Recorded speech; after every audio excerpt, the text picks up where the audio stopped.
kama wanafunzi inatakiwa tushirikiane, collaborate, kwa sababu ni kweli shule inatufundisha kwamba collaborate, kushirikiana na mwenzako, hiyo tunaita cheating. Ndio maana kwenye mtihani ukionekana unashirikiana na mwenzako na muongeza mwenzako kujibu unafutiwa mtihani. That is inaitwa cheating. Lakini kwenye maisha collaboration ni kitu cha msingi, hauwezi kufanikiwa peke yako.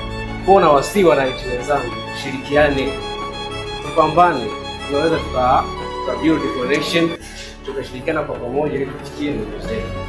Swala la pili, usiogope kufanya makosa. Shuleni tunafundishwa kwamba ukikosea, ukifanya mtihani ukapewa ile tiki kwamba umekosea, you have done a mistake, inaonekana uwezi au hujui chochote. Lakini kwenye maisha ya uhalisia kukosea ndio kujifunza. Don't afraid to make a mistake. Inabidi tufanye vitu vingi, tujaribu kila opportunity inayokuja mbele yetu. Tukikosea ndio mwanzo wa kujifunza. Tukifanya hivyo tutafanikiwa sana kwenye maisha. Nawaombea mfanikiwe sana, tutafika mbali. Kikubwa collaborate, tusiogope kufanya makosa. Makosa yapo ili